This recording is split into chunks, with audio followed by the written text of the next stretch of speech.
good Tuesday morning, the first official day of summer. I am celebrating with a linen shirt this morning. That's how summer I am. This is great, even though the unofficial start of summer happened. We were at DJ's in the mist and the moistness, but this is the first official day of summer 2022.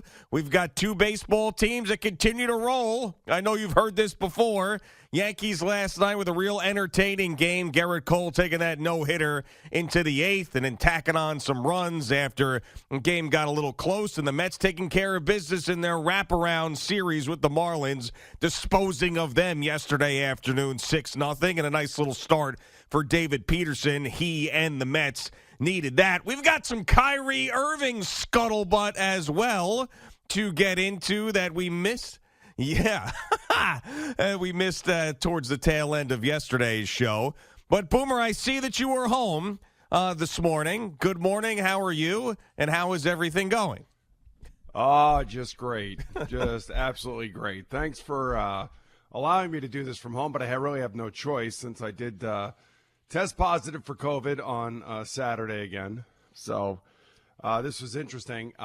Friday I left. I wasn't feeling great, so I had that 40-mile bike ride on Saturday morning with our foundation in our Breathe Week.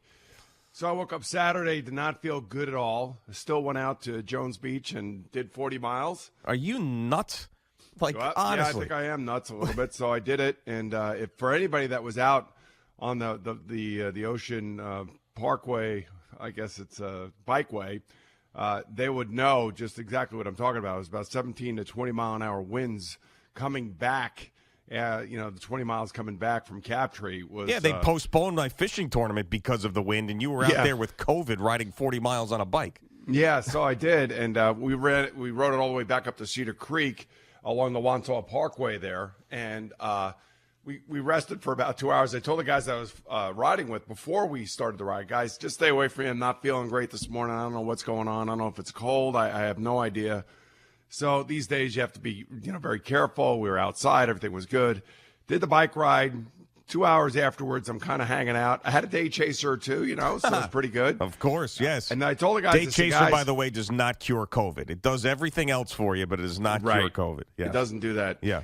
So then I go, I'm going to go get tested. So I go into a Belmore City MD. Oh, geez. Okay. I walk into the Belmore City MD. Very nice. Set it all up. And I meet Dr. Bushman. Oh, Dr. Bushman. Dr. Bushman. Hello, Dr. Bushman. Hello, Dr. Bushman. Dr. Bushman and her nurse, Michelle, yes, walked in and handed me the bad news. You have COVID. And I was like, God damn it. So I was so pissed off. Sorry to laugh. Right out. But I looked at them and I said, look, man, I just got done doing a 40-mile bike ride. And they were not impressed at all. Really? I thought that I would get I thought I would get wow, that's awesome. You did it with COVID. That's great. Yeah. Now get your ass home and take it easy. No, they weren't even impressed at all. They've probably seen it all in there, They probably have. So I got home on Saturday and I was just totally wiped. But I went onto this website, Mabs RX, and I decided to do the antibody monoclonal therapy this time. Oh, okay. All right. So you did that this time. Right. So Sunday on Father's Day. So wait, what was the website? Mabs RX? Yeah, MABS RX. Oh, okay. Mabs RX. Okay. Now I'm giving it a little bit of a pop, but there's a little bit of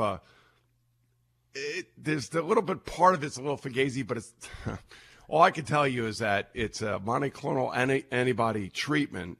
And they come to your house, and they give it to you intravenously, along with I got a bag of fluid and everything. Yeah. Nurse is very nice. His name was Gabriel. Came over, gave me the treatment. And the interesting thing when you go to their website, say, it's going to be covered by insurance. Don't worry about it. Everything's fine. Sure. And of course it is. Yeah. And everything is covered by insurance. But then you get a guy calling you saying, by the way, this is a concierge service, so you have to pay extra for this guy to come and see you. I'm like, why the hell else am I supposed to go and get it? Right. I don't know. Maybe you have to go to the hospital to get it. I don't know. I don't know what the deal is. So I paid the extra. I don't care. They have a business, I guess. This is what they're doing. But the website doesn't really talk about, that part of it. But there is an expense to it. That is and I decided to do it, and I have to tell you. That's a bait and switch right there, Boomer. That's what that I don't know if it's a bait and switch, because I felt like the guy I was talking to was a good guy, and he wanted to get me done. He actually knew who I was. I'm not registered as Boomer, I could tell you that. But anyway, sure. he sends the nurse. Nurse is great, comes over, does a great job.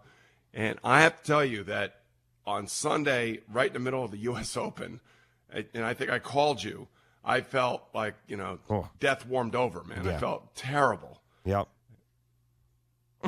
Thank you. There you go. And then I woke up on yesterday morning. I was supposed to be at that golf tournament up there at Silo Ridge. And I unfortunately I couldn't make that. And all of a sudden I felt like I had energy again. It doesn't sound like it, but I had energy. There's no question about it. And I felt like I was back to 85 to 90%. Yeah. I know. I see you laughing at Al. That's great. Hey, I'd never heard that drop before. Yeah, that really got me. Oh my Lord. No, I will confirm that Sunday. Now, you don't sound great today, but you sound like 80% better than you did on Sunday when I talked to you. Yeah. And I was like legitimately concerned for you on Sunday when I heard your voice. I was like, oh my goodness, like this does not sound good at all. I said he's probably going to be out for a number of days with this. But no, it seems like the treatment did work. The rest has worked a little bit, and you look fine, and you obviously sound a little congested, but outside of that, not so terrible. So it looks like you're on the mend, I guess. No. Yeah. I mean, you know what? At the end of the day, if I didn't do the antibody treatment, it probably would have been an extra 3 days. I felt like this thing really helped me. I'll feel so much better later on today, I'm sure. And then tomorrow, hopefully, somewhat back to normal. But so it does work, but there is an added cost to it that once you go on the website and you find out that they're coming to you, you have to pay for them to come to you. Your insurance company's not doing that. Sure, right. Yeah, the concierge part of it. Yeah. Yeah, it's like, that's the whole hidden part that when you – oh, by the way, did you know there's this extra cost associated with it? Wait a minute. I thought you guys said on the website that the insurance is paying for it. Was the extra cost like real legit extra cost? No, it's legit. It's legit. Yeah. And I understand that, maybe the nurse has some traveling expenses and things like that you got to pay for. It was right in the middle of the weekend. It was on Father's Day.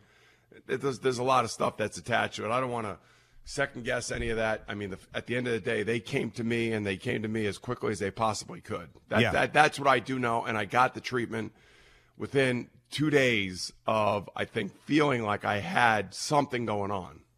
Yeah. So I think it has to happen early within your diagnosis and everything else. So, you know what's funny? I look back to Friday. I remember Friday, you came in, you were like, I could not sleep last night. I am grumpy today. This is what you told me. Yes. I was tossing and turning. There's just something that's going on. I don't feel right. I'm annoyed. And I wonder if that might have been the start of it on that Friday morning. It might have been. It might have been. And all I can tell you is I woke up Saturday morning feeling even worse. Yeah. But and then you got on the bike. So you have to be the only person who has had COVID who did 40 miles on a bike, like no problem. I'm sure there's some other maniac out there that did something similar.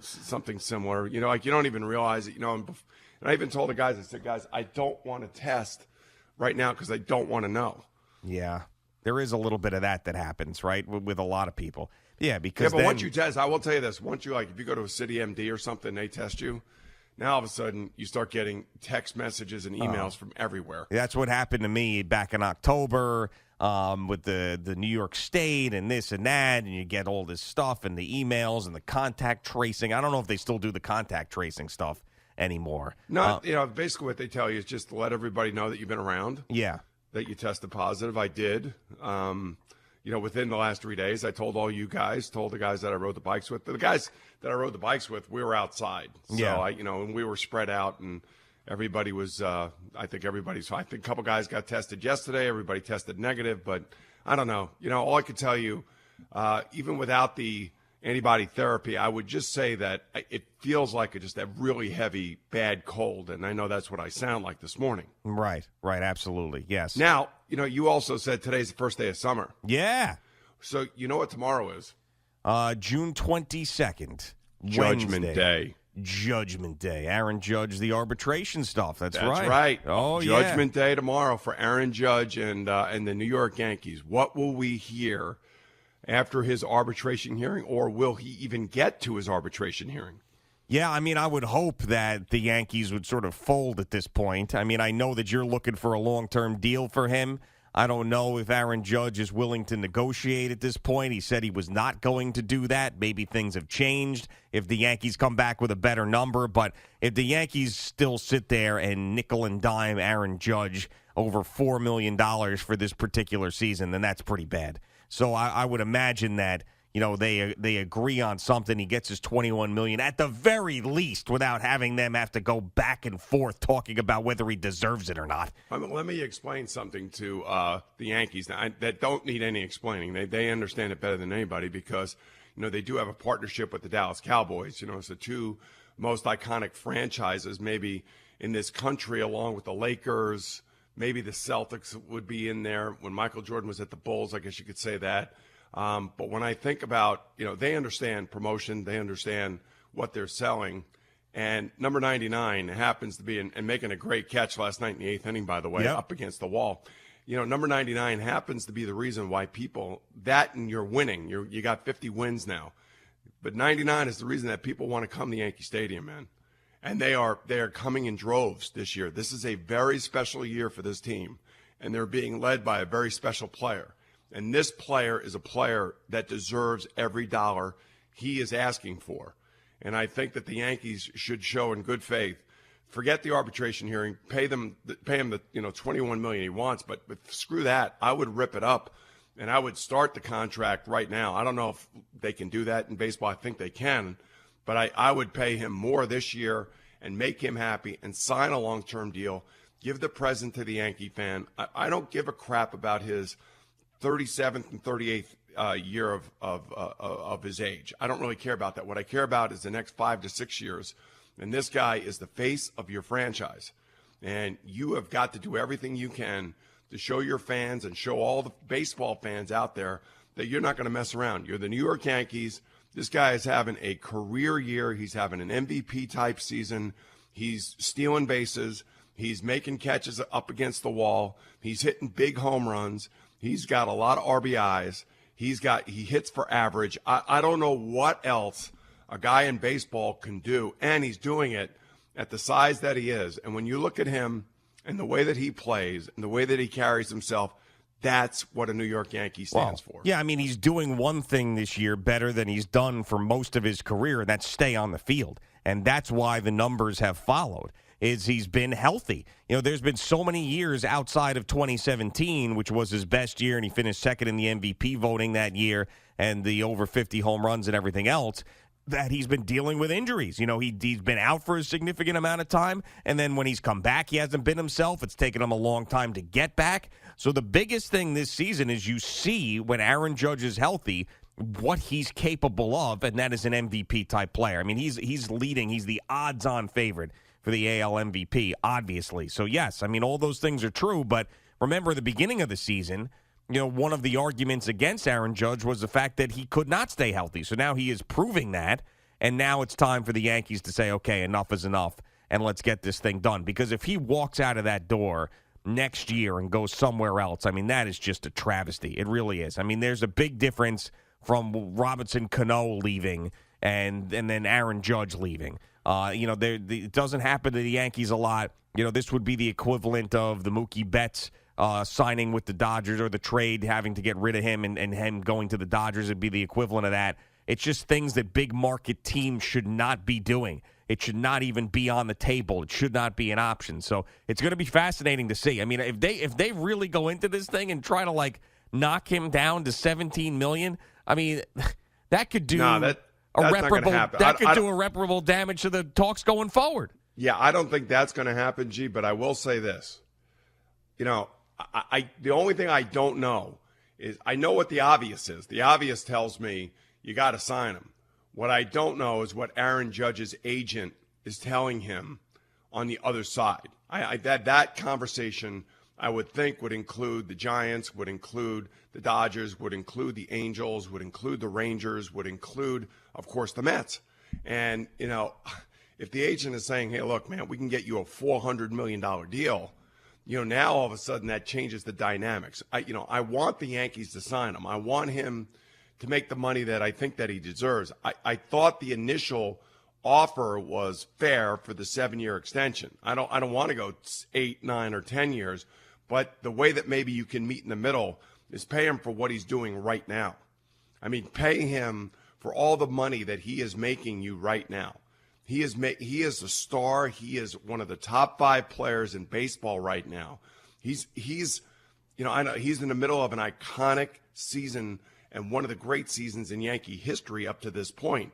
And he is the face of your franchise. So somehow you got to convince him to be here, to stay here. The question is, what is the discussion on the other side with his agent, and what is his agent telling him that he thinks he can extract from another team to force the Yankees maybe to, increase their offer maybe another 30, 40 million. All right, it is Boomer and Gio back together again on this Tuesday morning.